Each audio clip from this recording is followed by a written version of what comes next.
You know what, guys? It is very, very sad for what happened to Miss Mima Alicia, a vlogger here in the Philippines. My goodness, I send a condolence to her family, although hindi ko yun kilala. Actually, guys, honestly, guys, ngayon ko lang nakilala si Miss Mima Alicia dahil yung dumaan sa feeds ko yung mga videos niya at saka yung mga video ng mga ginawa, mga content na ginawa ng ibang ang tawag dito digital creator na mayroon ako mga nababasa din na karma is digital, karma na sa kanya yan kasi sa ginawa niya doon sa kay ganito ganyan. Anyway guys, we have no idea kung ano naman ang reason kung bakit siya pinatay, no? Maraming anggulo dyan na dapat tingnan ng mga authority.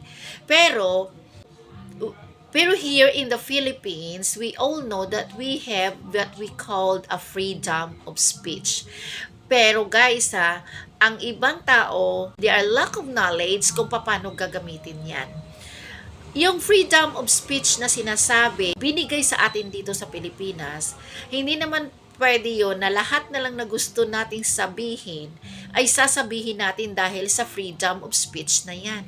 Kailangan din natin pag-aralan, pag-isipan, at i-control ang sarili natin kung paano natin i-express ang emotion natin, ang dapat nating sabihin or para lang ma-enlighten ang naramdaman natin na mabigat.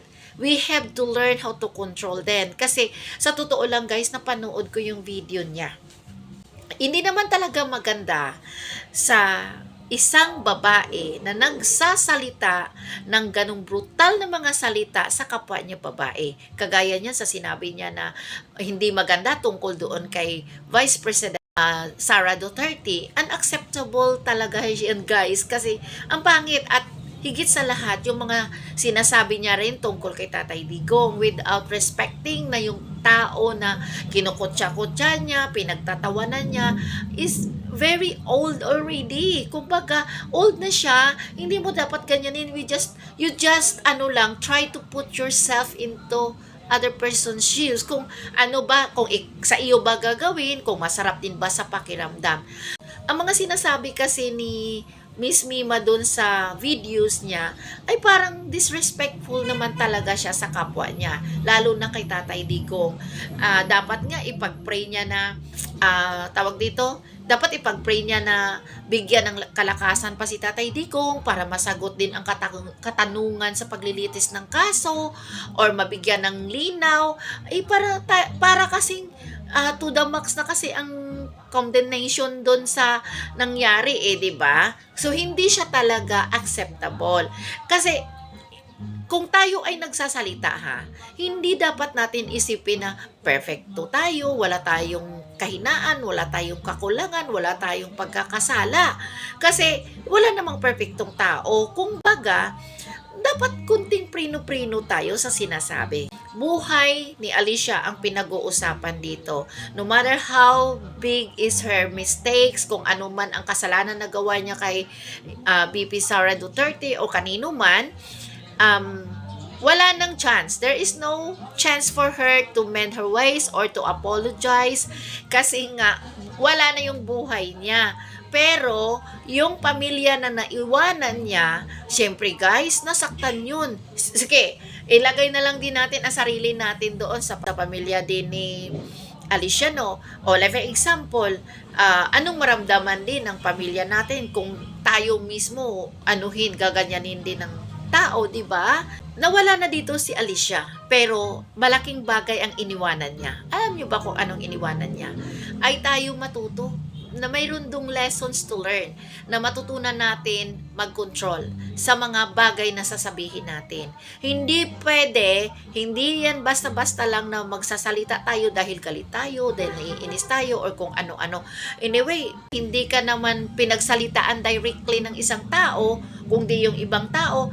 Bakit kailangan mo magsalita ng gano'n na parang ikaw nangangaway? Hindi mo na kailangan gawin yon. Okay, sige.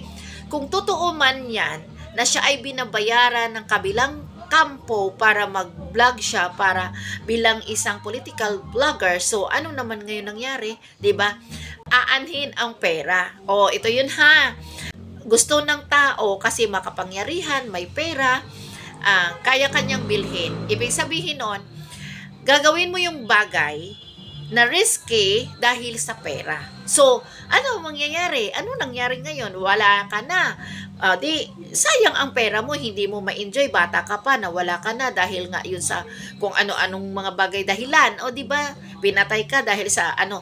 Kung totoo yun ha, ang inuusig na dahil doon, dahil sa mga pinagsasabi niya, kaya siya ganun or binabayaran siya. Ito yung sasabihin ko sa inyo guys ha. Mahirap talaga pag wala tayong sariling paninindigan. Kung yung paninindigan na hinahawakan natin ay dikta, ay dictate ng isang taong makapangyarihan, ang tanga-tanga mo. Alam mo, ang baba mo. Pinababa mo lang lalo ang sarili mo kasi nauto ka, nabayaran ka, nagsalita ka ng mga ganon. Hindi maganda din. So anyway guys ha, I am not saying this na ginawa yan ni Miss Alicia.